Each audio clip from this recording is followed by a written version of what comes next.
Welcome back, everybody. We got a brand new episode for you guys today. Unfortunately, it is just me, Paul, today.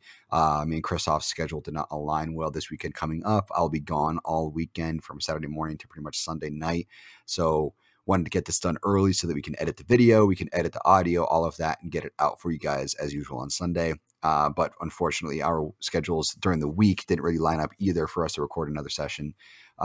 With our schedules, Christoph and I are very busy guys, so it's hard for us to even record one episode a week, let alone have the time to edit it, edit the audio, video, and then also even have like a few lined up because most podcasts will have 3 or 4 episodes scheduled to post. So we don't really have the time for that. And at the same time, we also want to post fresh content each week that is also up to date. Maybe down the road, we might record an episode where if we don't have any content to talk about, we'll post it or whatever. But for us, it's a lot of like very current information that we want to be presenting to you guys. Whether that's something that's Chris Bumstead posted this week or some new scientific study that came out, whatever it is, we want to be able to use that information for the podcast episode when we go to record it for that Sunday. We don't want to have, outdated information being presented a month out. It's, imagine if we were talking about a posing video on Chris Bumstead's Instagram, and then we post that video a month later, or that podcast a month later, you guys wouldn't necessarily know exactly what we're talking about because it's not so fresh. So that's why we try to keep it to actually recording and editing and posting in the same weekend. So that's all fresh information. But with that being said, I figured today we could just take a, fun hour and just kind of shoot the shit a little bit and kind of talk about the different kinds of hypertrophy.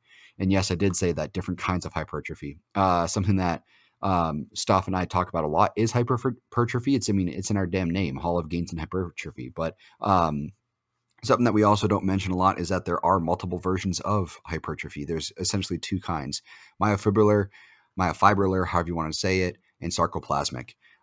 So we're going to be kind of discussing that today because there is differences between the two. There's pros and cons to both, but there's also going to be a clear, distinct winner between the two when it comes to bodybuilding. So we're going to be talking about that today, as well as kind of diving more into biomechanics and a little bit of science-based workouts that I think are kind of getting overboard. Because, social media goes in shifts, goes in waves. There's trends. There's, what's hot now. There's new topics to talk about. And a trend right now within social media is science-based workouts. A year ago, it was very much like, lift as heavy as possible and lift as hard as possible and lift as much as you can and just go hard in the gym every single day. But now it's all, we're going to take a step back and we're going to focus on biomechanics and science and making sure we're hitting the right rep ranges and rest and all of that. It's less about hitting it hard and it's more about doing everything that's by the book. And I think that there's going hard in the gym and then also doing it by the book. Both have their uses and there's both information to be gathered from both. Going hard is just a mindset really, but science-based workouts, they have a place, but I think that you can also overdo it as well. You don't want to get too technical with everything. It's like your food. You don't want to get too technical with your food. If you go overboard with your food, as far as like how specific it is, then you're kind of just messing with your brain at that point. I've seen guys who are like, ask me questions on Instagram and somebody's like, how many grams of protein do you take? And they're like 320.35. And it's like, stop, dude. Like, really? 320.35? It's just it's unreasonable. It just doesn't make any, like, it could be like what's ideal in quotations, but like at the same time, it might not be, you might not even hit that. Like sometimes I'll be cutting up chicken and I'll get like 6.05 ounces. I'm like, good enough. I'm not going to go try to get the 0.05 ounces out of there. It's close enough. And who knows how much weight I'm going to lose for microwaving it or whatever it is, So I'm just like, whatever, good enough. And protein intake is pretty much on point with that. But it's like, why are you being so particularly specific? And there's so many variables when it comes to training, when it comes to food, that, being that specific is very, very difficult. Because, if you're going to cook your food a different way, it's going to come out a different weight. The protein content's going to change a little bit differently. You cook even you cook your rice. If you cook your rice with more water, it's going to be more water is going to be observed. So if you go by weight or even size, like as in cups, then your rice is going to have a different carb intake because the kernels are going to be larger. They're going to have more water in them. If you decide to rinse your rice first and get all those starches out of there, the whatever it is, that coating, the white coating on it, then that's going to affect the carb intake as well. So, there's so many different variables that go into everything with training and food and posing and all of that, being so particular on everything is just a little bit overboard. So we're going to be going over the training side of things today, just because food is so individual, so particular per person that it's not really going to matter what I say for carbs or protein, because what works for me is going to vary drastically. When it comes to training, you can kind of take other people's workouts and kind of adapt to them and maybe change them out a little bit, but it's not like what I do in the gym is going to be completely useless to you, where my food could be completely useless to you and you can actually respond negatively. That's not necessarily how the gym works. If you took my workout, you might not have the best results, but it doesn't mean that it's going to negatively affect you. You could, in a sense, it could negatively affect you because you could be getting better gains with something else. But it's not going to be like you're going to take a step back because you're doing what I do. So that's kind of what we're going to talk about today. I'm not going to really talk about too much about what I do, just going to talk about the different kinds of hypertrophy, and examples of them when it comes to bodybuilders and famous bodybuilders, even at that. So we'll dive into it today. And then I'll be talking more about the biomechanics towards the end of the session. I don't have anything written down. I don't have anything up. Don't really have any articles. Just going to go off based off of this general knowledge of the different type of hypertrophies and also biomechanics as well. It's pretty easy to distinct the two. Hypertrophies and also biomechanics is entirely just understanding how the human body works. So don't really need a scientific study to talk about biomechanics when it comes to training. But with that being said, the two types of hypertrophy is myofibrillar and sarcoplasmic. And what it comes down to is really high intensity versus high volume, which we've talked about before. We've talked about high intensity versus high volume. But if you want to take a look at the scientific approach to hypertrophy, it's myofibrillar and sarcoplasmic. Myofibrillar is the high intensity side of things. It's going to be the low reps, heavy weight, longer rest period lifting. So that's going to be very influenced by someone like Ronnie Coleman. Ronnie Coleman did have his high rep sets, but he's also known for his very low rep sets, his very heavy workouts. Some of his heaviest or most popular video, arguably, is going to be his squat video. He does, 800-pound squat for 2 reps. And, typically speaking, people don't really build muscle off of that. But Ronnie had a background already in powerlifting. And a lot of bodybuilders do have a background in powerlifting because powerlifting is kind of the foundation of, in quotations, ego, right? So when you're in the gym, strength is, especially for guys, plays a big role in your ego. And if you leave your ego at the door, you're going to experience more gains. But when it comes to powerlifting, a lot of guys get into powerlifting and Olympic lifting for that matter because of ego, and they want to be the strongest guy around. They want to be the strongest they possibly can be. So a lot of guys start with powerlifting because that's what interests them. And then they kind of make their branch into bodybuilding. But what usually ends up happening is either they lose interest in powerlifting entirely, or they're convinced so heavily that they could be good in bodybuilding that they transition from powerlifting to bodybuilding, which I know a couple guys off my top of my head that were like that. They just built crazy muscle from bodybuilding and look really, really good on top of also being strong. So, they were influenced to move to bodybuilding by a coach or by a friend or something like that. And, one guy off the top of my head, he's pro now in classic physique and moving up to actually men's super heavyweight because he's just that fucking massive. So Ronnie Coleman is a good example of that. He was a powerlifter long before he ever became a bodybuilder. And he really became a bodybuilder like in his mid to late 20s. So, everybody judging their, gains and stuff like that off of their age, give it time, because when you're under 25, even your body's still growing. You're not really building super dense muscle yet, and your body is not necessarily at its peak. For the male human body, we're at our peak around 30 years old, and that's when we really start building on dense fucking muscle. Chris Bumstead, he had a phenomenal physique, don't get me wrong, but he really came into his physique later 20s, really. I think he's like 28, 29, something like that now, maybe even 30. And that's when he really came into his physique, was the past like 2, maybe 3 years. But he's been competing in classic, I think at the Olympia since like 2017 or something, but he really became good 2020. And so he's been on this high of winning. He's been the king for really only 2 or 3 years ultimately. And that's just because of his age. That plays a big role as far as how your body builds muscle. And you talk to anybody, 25 and up is really when guys start to fill out more, especially in the gym. Your muscles start to develop a bit better. Your muscle insertions start to improve. Your muscle gets denser, much, much denser as you get older. So that plays a big role. And Ryan Coleman is no exception to that. I mean, I don't even think he won his first Olympiad until he was like 33, 34 or some shit like that. He was competing into his 40s, I'm pretty sure. So he is an example of myofibrillar lifting, myofibrillar hypertrophy, where he did a lot of heavy weight, a lot of lower reps.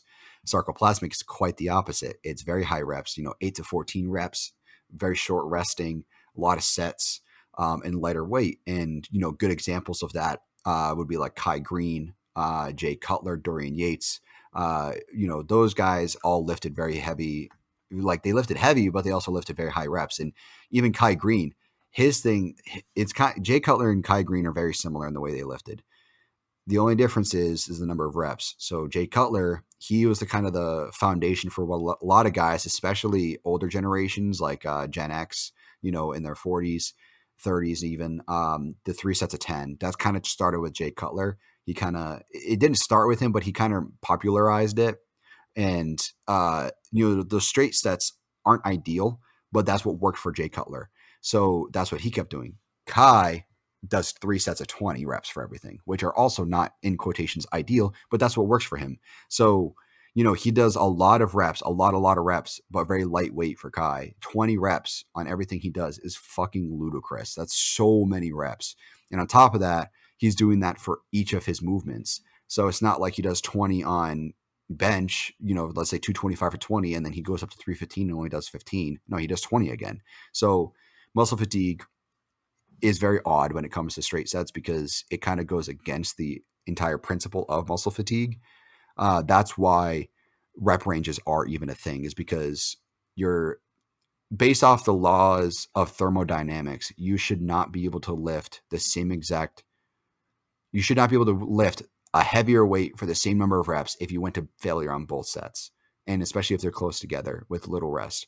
That's not how the human body works. Your muscles would fatigue at least a little bit, and you'd get less reps with a heavier weight. Just how it works. So straight sets are a very interesting topic because they can work, and when they work, they really work. But if they don't work, they really don't work. And for me, straight sets just don't work. I have to go through a rep range, and mine is always 8 through 14. Sometimes I'll do a warm up of more than 14 reps, but almost never do I go below 8 unless it was an accident. If I thought I was going to get more and I got less than 8, and then anything more than 14 was just really, like I said, just a warm up or like a stretch or something like that. So sarcoplasmic is really where bodybuilding plays its role, or like kind of likes to stick. That's why, we take amino acids like creatine, glutamine, and protein and all of that is to help rebuild the sarcoplasmic effects of sarcoplasmic hypertrophy. So how it works is myofibrillar attacks the actual muscle fibers themselves. So you do this by doing 5 to 8 reps per set, roughly. You do about 2 to 4 minutes of rest, give or take, between sets, and you go 80% and up of when your 1 rep PR. So what this looks like, so let's say your 1 rep PR, or 1 rep max, on, let's say, deadlift is 315. So I'll pull out a calculator here just so I can do that math properly for you guys. Let's see. So 315 times 0.8. So 252. So your first set is essentially 252 pounds if your 1 rep max is 315 pounds. So for those of us that do high reps, that sounds fucking ludicrous. If my 1 rep max is 315, I'm not going to be touching 252 probably.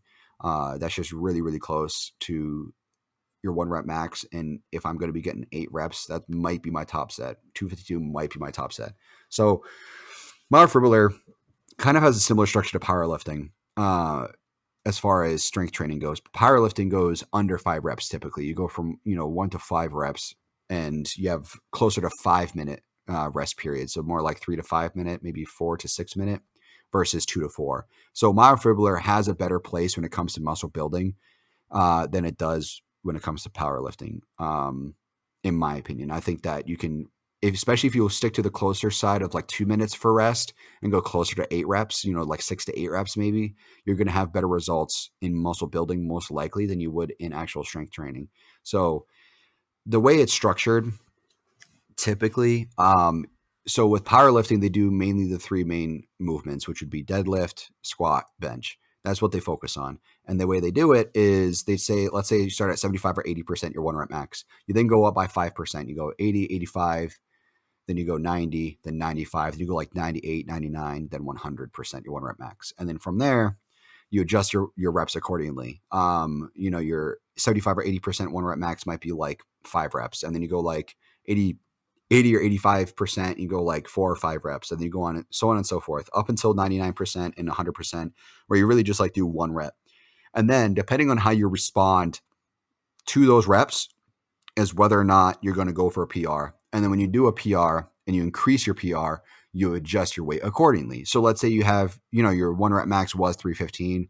Then you let's say you throw on a 2.5 on each side, it becomes 320. So now your starting set at 80% is 356 pounds. It's no longer 352. So in a sense, it's kind of like progressive overload where you adjust the weight and reps accordingly each set or each workout you're going to do based off of your top set. Essentially, that's kind of what bodybuilders do. We kind of base it off of our top set a lot of the time. If top set becomes more like 10 reps and it's relatively easy 10 reps, then we move up the weight so that we get closer to harder 8 reps.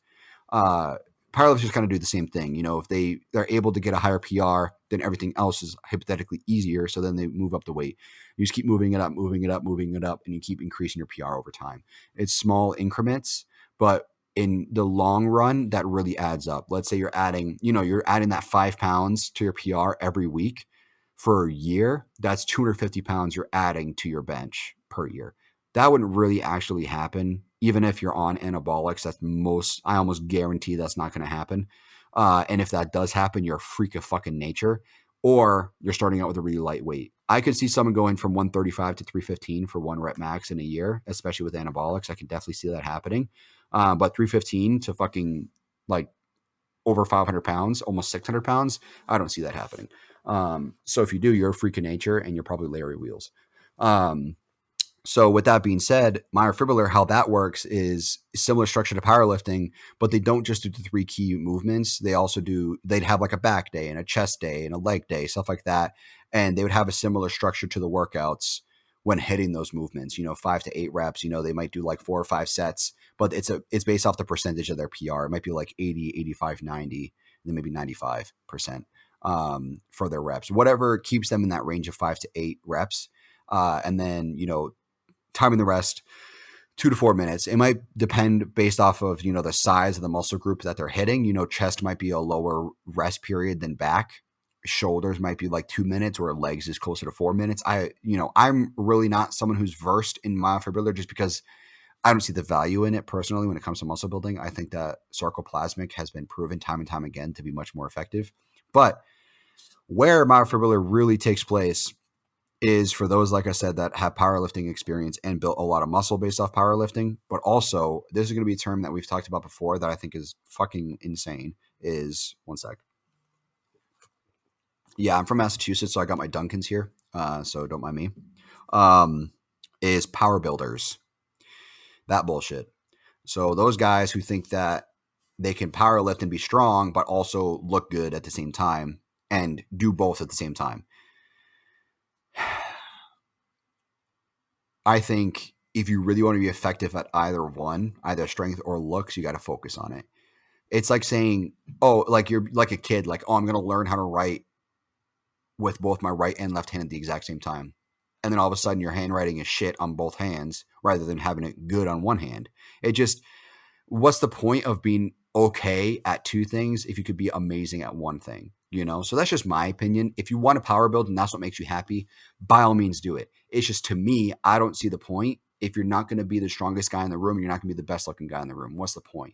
If you can't really compete in bodybuilding competitions because you're too wide, you got too wide of a waist because you're strong and you put on all this mass and density so that you can lift heavy weight, but then you can't lift at powerlifting competitions because you're not strong enough, because you're lean, you got a six pack or whatever, and you're not putting on the weight for your class in order to lift the weight that you need to lift, in a sense, so like you can't really compete in either one. So to me, it's like, what's the point? I mean, I'm very driven as far as like winning goes. I'm a very competitive person. It's just part of who I am. I've always been very competitive. So for me, I just don't see the value in it. But if that's what makes you happy, you just like to train that way, then by all means do that. There's a couple of guys off the top of my head that are at the gym that do that. And typically what I see with power builders is they're more like on the older side, maybe 40s, upper 30s, early 40s, and they don't have any plans of ever competing, but they want to be strong and kind of look good at the same time, just as like a dad, essentially. They want like the ideal like dad physique, so like that's what I see when it comes to power building. It's just, to me, you can specialize in power building, Olympic lifting, or bodybuilding and get better results. Because with powerlifting, if you focus on powerlifting and stay relatively lean, you can look good. Granted, you're not going to be like aesthetic like a bodybuilder would be, but you can have you can have abs and you can have a bicep vein or whatever, and you can have some vascularity here and there. But with bodybuilding, you're not necessarily going to be super strong, but you're going to look really, really well. You're going to look really, really good in the mirror, and you're going to be aesthetic, especially if you stay on the leaner side. If you do like really, really lean bulks and really lean cuts, you can stay pretty lean year round and look good. Granted, you're also not going to be the strongest. Muscle size does come with strength. It's not like you gain size and you stay weak your whole life. You're going to gain strength as well, but you're not going to be as strong as you would be if you focus on powerlifting. I mean, dudes who are my weight are lifting 3-4 times their body weight, where I'm not even close to that. So it just depends on whatever your focus is. So myofibrillar attacks the muscle fibers individually. And that's what you need to build back up. It's just the muscle fibers. That's it. That's all we're really doing. You're not really depleting anything else. Sarcoplasmic is way more focused on the glycogen storage around the muscles themselves. So what this is going to mean is you're going to be affecting your ATP energy and also your creatine energy. That's why we take creatine. That's why every bodybuilder on the planet recommends creatine, is because you're going to get more energy throughout the day. You'd be able to go longer in your training sessions. You're also going to hold on to a lot more strength because you're supplementing creatine in when you're depleting it at your with your lifting. You're going to have better energy and better results. ATP is not something that too many people talk about. It is affected when it comes to sarcoplasmic hypertrophy. So let me look up the exact meaning for ATP, because I always forget the acronym. Adenosine triphosphate. Triphosphate. It's an organic compound, provides energy driven by many processes in living cells, such as muscle contraction, nerve impulse, so on and so forth. So ATP plays a huge role when it comes to energy. Same with creatine. So you could supplement ATP in to help with that. It's not necessarily 100% needed because you do get it from your real food, and you can supplement in energy with real food and carbs and all of that. Caffeine, even if you really wanted to go that route. So sarcoplasmic, the way it works is just like you'd expect for bodybuilding, is 8 to 14 reps, anywhere from like 30 seconds to maybe 90 seconds or 120 seconds of rest. And then, higher amount of sets, typically, 4 or 5 sets per movement, sometimes even 6, depending on your structure. That's sarcoplasmic for you. And this is science-based. This is all statistics-based. There's been a lot of studies done on the different types of hypertrophy, the different types of lifting, and seeing what the results are. And basically what was derived from these statistics is anything more than 14 reps for your sets. Excuse me. This is my second time recording this because the audio is coming out of my camera like a couple episodes ago and sounded like shit. And I was yawning like crazy the first episode. I don't know what the hell's wrong with me. So, when it comes to sarcoplasmic and these studies that people found, is that anything more than 14 reps is going to be you're going to get diminishing returns. You're not going to get as much results out of it as you would be if you're going from 8 to 14 reps. And same with less than 8 reps. When it comes to muscle building, muscle size, 8 to 14 reps is statistically the perfect spot to be. You might hear 8 to 12 reps from a lot of people. You might see 10 to 14. But if you're in that 8 to 14 range, then you're going to be getting the ideally the maximum results you possibly can. And then also another key component when it comes to sarcoplasmic training is also time under tension. So with time under tension, really what you want to be doing ideally is almost lifting longer than you're resting, especially with rep timing. If you're going to be on the 14 rep side of things and you're doing like, let's say, we've always talked about it here, time under tension, you want 3 second negative, 1 second positive, and 1 second pause. So the 5 seconds per rep.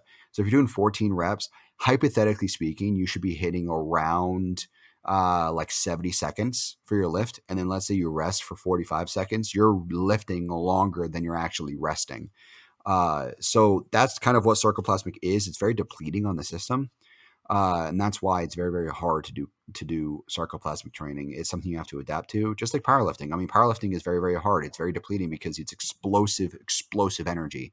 1 rep and you're fucking fried. So it just depends on how you expend your energy. You talk to any powerlifter or Olympic lifter for that matter, they'll tell you that anything more than 5 reps feels like fucking cardio to them because it's so much energy expenditure over a period of time. They're not used to it. It feels like they're going for a run. So, the difference between powerlifters and bodybuilders, like we've said, is powerlifters try to get up as much weight as easy as possible. We try to get up as little weight as hard as possible. Because you don't want the weight to be taxing on your joints. You don't want to be taxing on shoulders, elbows, knees, whatever it is. You don't want it to be affecting your forearm grip. You don't want it to be affecting any sort of tendons, anything like that. So really, you want to be lifting the lightest weight you can for your joints that also keeps you in that range of 8 to 14 reps for failure. So this is where you also need to leave ego at the door. If you got a training partner or something like that is kind of pushing you and you want to feel stronger than them, just don't do that. Just really focus on your rep ranges, really focus on, making sure you're in that 8 to 14 rep range, and then also focusing on your strengths and weaknesses when it comes to sarcoplasmic training. Myofibrillar, like I said, has its place, same as sarcoplasmic, but when it comes to bodybuilding, it's all just sarcoplasmic. So either way, it's still hypertrophy. We're still talking about hypertrophy today. You're going to gain muscle size no matter how you train between these two. You're going to gain muscle size. It just depends on what you're also valuing, whether you value strength more or you don't value strength more. So it's like either do you want to go 100% looks or do you want to go like 60% looks, 40% strength. And that's kind of what power building is like in myofibrillar training and sarcoplasmic. And what these studies also found was that you should go either one. You don't want to do myofibrillar and sarcoplasmic. You want to do either all myofibrillar or sarcoplasmic and don't really stretch into either one. You don't want to overlap at all. So, it just depends on what you're looking for. And like I said, Ronnie Coleman was a good example of myofibrillar. Jay Cutler, even Phil Heath, Kai Green, Dorian Yates, just all really, really high volume lifters. Did a lot of reps, a lot of sets, and that's where they are today. But Ronnie Coleman is also a unique situation too, because a lot of people associate the way he trained with his injuries, and that's just not the reality. The reality is that his injuries came from surgeries. And if you ever watch the King documentary, you should really, really watch it. It's a phenomenal documentary, and it really makes you appreciate everything that Ronnie Coleman went through and really makes you respect him a lot more. On top of just the memes that are around right now, there's a lot of memes involving Ronnie, but really at the end of the day, he was arguably the best bodybuilder of all time, and he will be the best bodybuilder of all time for a very long time. So it's going to be a long time before anybody comes even close to his physique. And I mean, I was watching a video the other day. It was just him doing basically a front lat spread. And he just looked absolutely fucking insane. Granted, he was close to a show. You could tell he was definitely in prep. He looked depleted. He kind of had death face going on, and he had striations in his chest and everything. But like the sheer fucking size and, aesthetics, and on top of that, his ability to become lean for every show is next to none. I just wish my only critique, I wish that could have been different, was just his midsection. It's just the spread between his abs, his left and right ab, abdominal muscles. To me, it was just a little bit far, but that's nothing you can help. That's just genetics. I just wish that it would be a little bit closer. And then I would argue he's the most aesthetic men's open bodybuilder of all time. A lot of people argue Flex Wheeler was the most aesthetic. Um, but that just comes down to personal preference. I think Flex Wheeler looked amazing, but I think that someone like I would much rather have like Derek Lunsford, his physique. I think he has an amazing physique. I love his look. Regan Grimes also, even though he doesn't have the size, it is like, or he has it now. He's working on it, but even though he didn't have the size, I still think that he has one of the most aesthetic physiques on the stage. So Ronnie Coleman had pretty much the whole package minus his midsection, in my opinion, and he just looked absolutely insane. And like I said, the injuries didn't come from his lifting. It didn't come from, you know, deadlift or squatting or anything like that. He did slip a disc deadlifting, but anybody that can happen to anybody. You can slip a disc fucking bending over to pick up something. Like you can slip a disc at any time. It just for him, it was just when he was deadlifting, and then he had to get surgery on it, and it was just a never-ending snowball of surgeries. And it was very unfortunate because he's in a lot of pain now, and he's in a walk, like he uses walkers or whatever. And granted, he's still training, so insane respect to him, even training through this pain that he's in. It's just constant pain. It's pretty much, I'm pretty sure it's chronic at this point. It's just part of his life, the pain. And he's still training early in the morning, 4:30, 5 o'clock in the morning. He's still training, and I can't even begin to understand how he does that. But the way it happened for him was just he had a surgery on his back to fix it, and then he had another surgery to fix how the first surgeon fucked up, and then the third surgery to fix up the second one. It was just never-ending surgeries to fix previous surgeries issues, and it was just a never-ending circle. So he just his back kept getting more and more fucked up, and it was not his fault at all. He just lifted heavy, and he slipped a disc, and it was just the surgeries. And you talk to him, and he does not regret a single thing. He would do it all over again. Even with the pain he has today, he would do it all over again. And a lot of people say, oh, I wonder how it would have been if he just trained this way or that way. And he wouldn't have been the best. He might not have been the best in the world. He might not have been the best in history. We don't know where he would have been if he lifted differently. All that we know is what actually happened. And all these what ifs aren't good for him. And it's not good for the industry. A lot of what ifs. Just you gotta take your training and your physique at face value, and you gotta improve upon it. And Ronnie just lifted the way that he always knew, and he lifted the way that his body was responding to, and he became the best in the world for 8 consecutive years. Not consecutive, 8 years in general. And he'll go down, like I said, as one of the best, if not the best in history. And, it just sucks that he went through those surgeries, because it's like anybody who's on a medication, who's taking medications for side effects of other medications, it's a never ending circle. And you're just eventually going to just end up with side effects anyways. So it just sucks that it wasn't his fault. In a way, I feel like I think that people want to say it was his fault because they want to know that can't happen to them, but it could happen to anybody. You slip a disc and you get bad surgeries done, it could happen to anybody. So, he's just human. He's human, and the surgeries he had just kind of affected him in that way. But you also look at guys who lift sarcoplasmic style, higher reps, lower weight. Some of them look amazing when they're retired. Some of them don't look amazing. I mean, Dorian Yates, I would argue, doesn't look the best for his age. I think you can look better, but I'm also, who the fuck am I to talk about that? You know what I mean? I think Jay Cutler looks fucking phenomenal for his age, and he's still holding on to a massive amount of muscle. I saw him in person a few years ago at the Jay Cutler Classic in Boston, and he still looked fucking massive. His arms were stretching out of his shirts, and his fucking pants were stretched out because of his legs. Like he's still big, not to the degree he was, but he's still holding on to a lot of it. And Kai Green is still enormous. He's been retired for quite some time now, and he's still enormous. He's not old, but he still really holds on to it. So, each individual bodybuilder when they retire is going to look a little bit differently, and whether or not they still train is up to them. Dorian doesn't really train anymore. He does a lot of like kettlebell resistance band bullshit. And for me, I just know that no matter what happens, as long as I'm not literally like in like bedridden for the rest of my life or like paralyzed, I'll still be lifting. I'll still be training. Even when I retire, whatever, stop lifting or stop bodybuilding, I will always be training. It's a part of who I am. It's a part of a lot of us. It's a part of the lifestyle. It's just who we are. And if it wasn't for the lifting, if it wasn't for the posing, even, I wouldn't do any of this. What's the point? Why eat shitty food? Well, not shitty food. Why eat bad tasting food all the time if I can't train? What's the point? I love to train. I love to lift. I love to lift weight. I love to put my body through that. I hate cardio, granted, but I love to lift and I love posing. So if it wasn't for those two things, I wouldn't have even considered competing. The lifting is literally why I got into bodybuilding. I started lifting at a gym and realized I really, really liked it and wanted to take it further. And taking it further just meant different food. That's really all it came down to. And that's where my knowledge sits. Excuse me. My Lord. I gotta start pausing the recording so you guys aren't seeing that.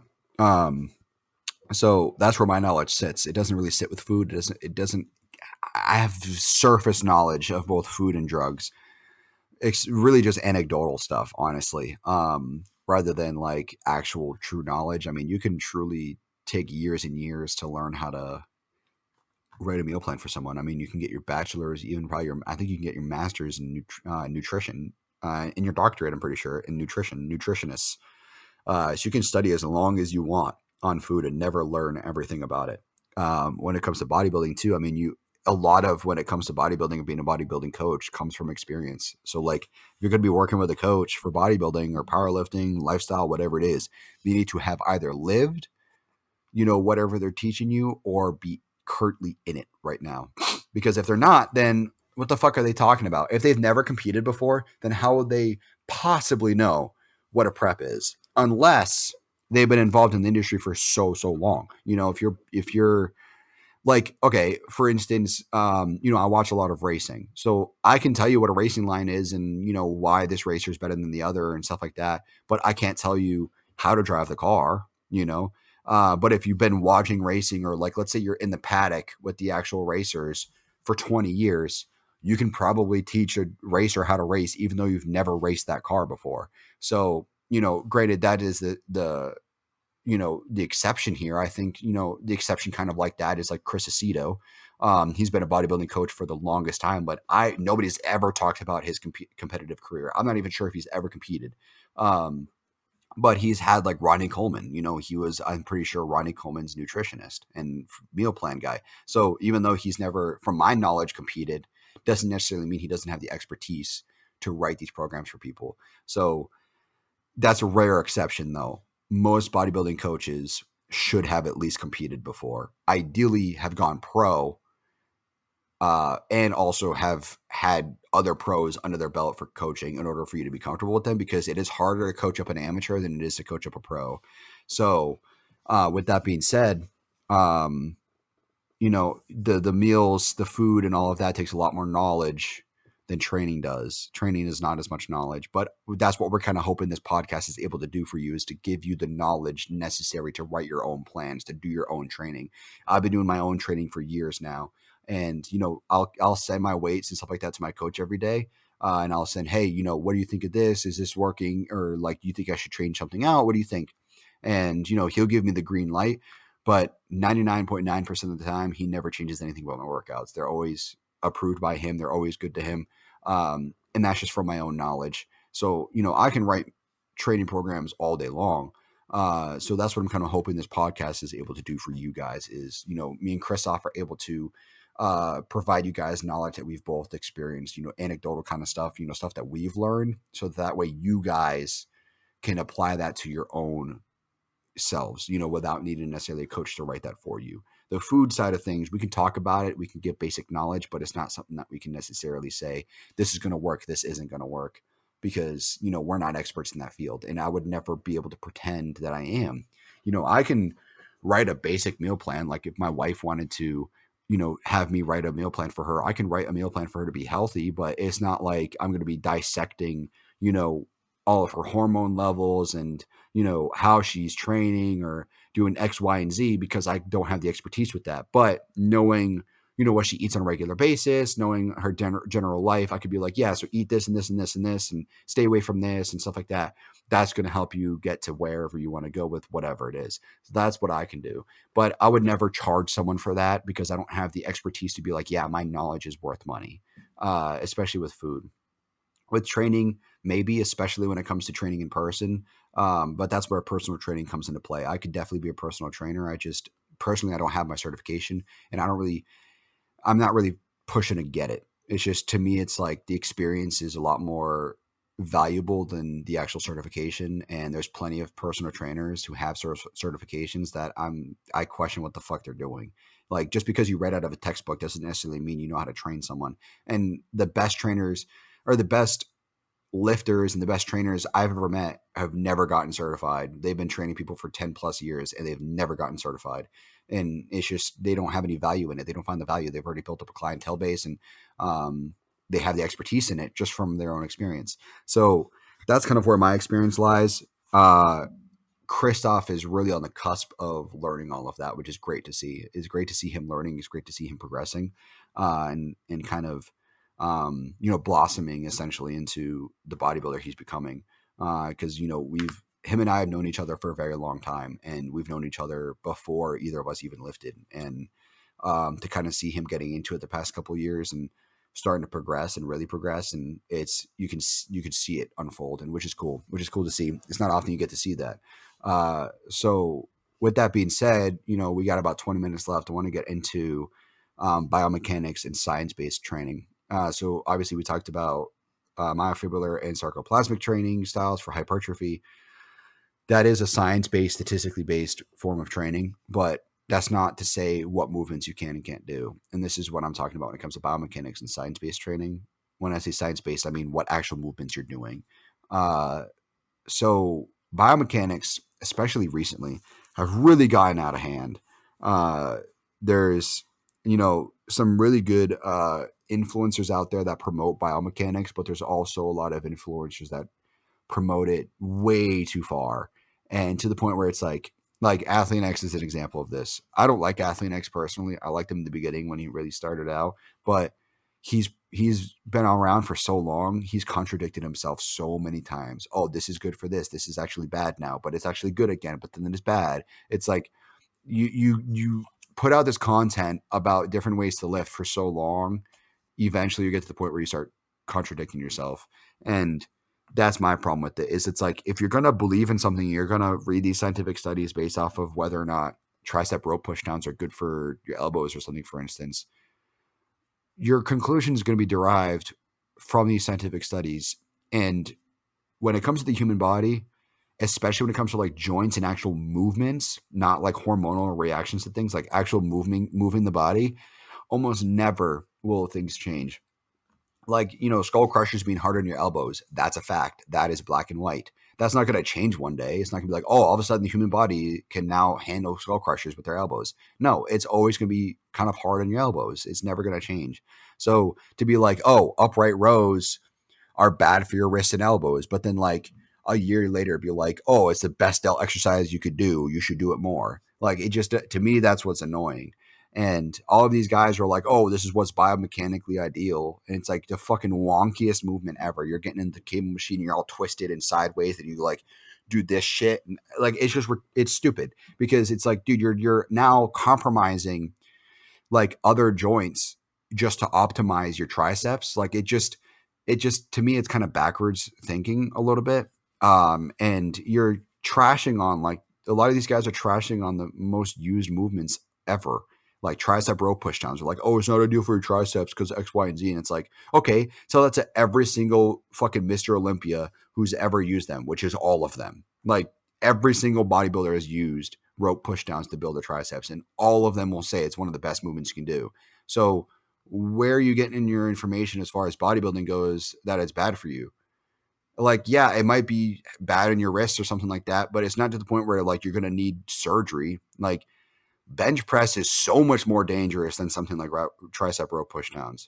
But y'all ain't talking about that shit. Or like squats. You're putting 500 fucking pounds on your back, and you're going to say that's ideal for your joints? No, it's not. But it fucking grows your glutes, So this is just how things work. And biomechanics, like I said, is just getting out of hand, and it's just getting way to the point where everybody's just trying to lift biomechanically and science-based, and they're trying to, it's frustrating to me. It's like those guys. Okay, like I think his name is Vegan Gains. I haven't watched him in years. I never liked his content, but I haven't seen anything about him in years. He has not been relevant. I think people were talking about him again because he was trashing on some sort of bodybuilder that died. Who was it?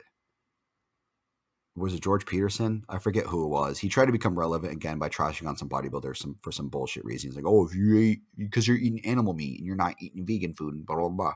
So I hate that guy, the way he trains, because the way he trains is he does full body workouts every 2 days, because he's like, oh, your body recovers over a 48-hour period. So after 48 hours, you're back ready to train full body again. It's not necessarily how it works.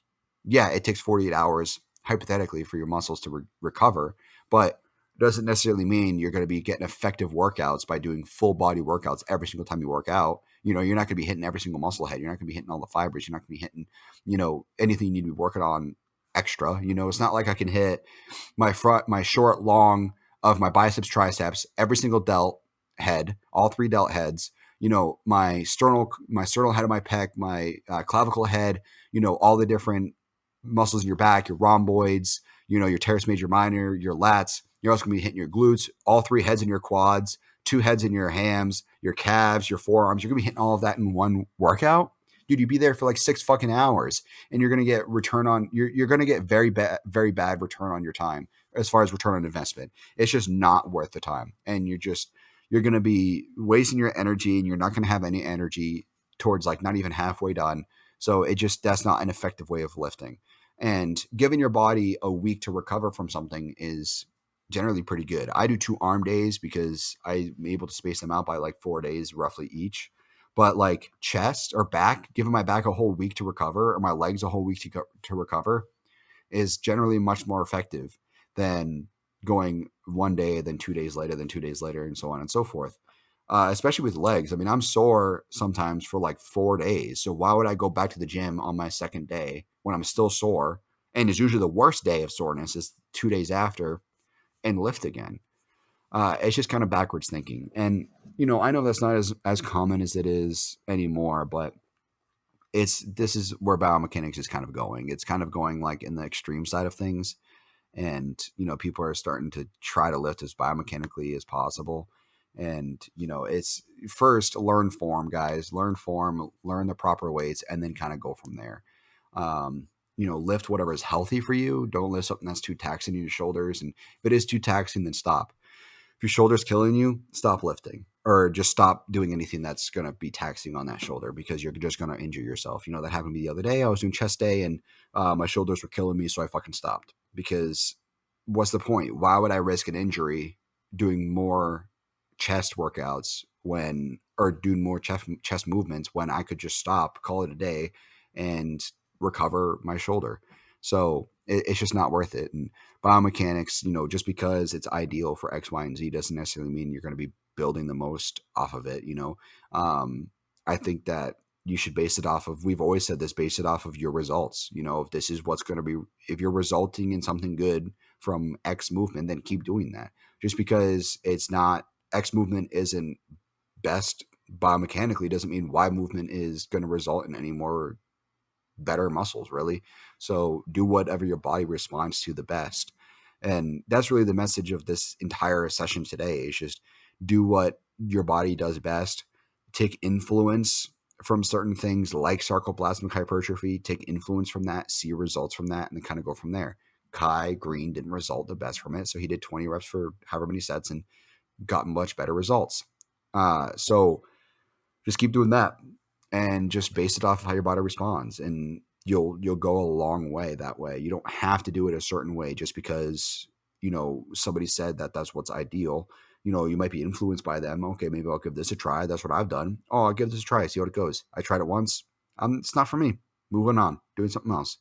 So, so like Ben Yanes, good example. He's very biomechanically focused, and it's either I agree with him wholeheartedly on something or completely 100% disagree with him. I don't agree or disagree on all of his content. It's kind of mixed, but when it comes to triceps, that's another thing. There's movements that he does that I completely disagree with, and I've tried, and I'm like, this is so fucking wasting my time. But then there's other movements that he does that I'm fucking all on board for. You know, he recently had a video about cross body tricep extensions and using it on a cable machine. And you just stand to the side, kind of put your arm out so that you're kind of giving yourself enough space, and then you just pull down the cable from there. And that's biomechanically ideal. And for me, I respond very, very well from that movement. And so I keep doing it. I've been doing it for a couple months now.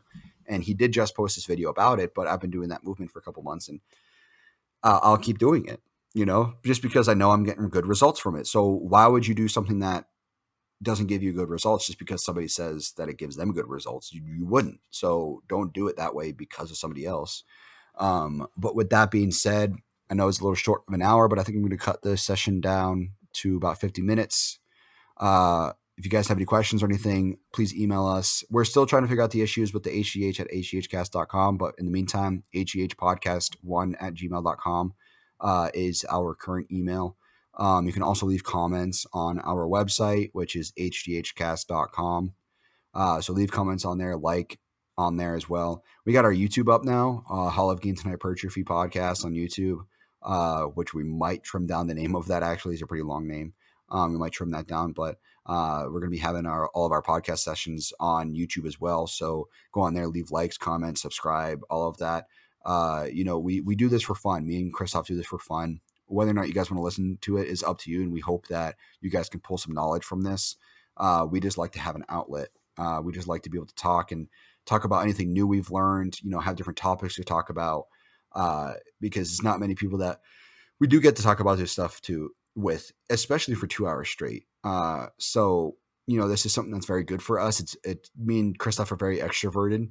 So it allows us to have this outlet, just to get all this stuff off our chest. So with that being said, you guys enjoy your day, keep training, keep doing what your body responds to well, especially food and training. Keep that up, keep grinding, keep lifting hard, going to the gym every single day. Because if you don't go into the gym, your competition did. So keep going, keep lifting. You can do it. Do your cardio if you have it in your plan. But with that being said, enjoy your guys' day. If you guys have any questions, reach out. If you guys want us to address anything, let us know. But take it easy, guys.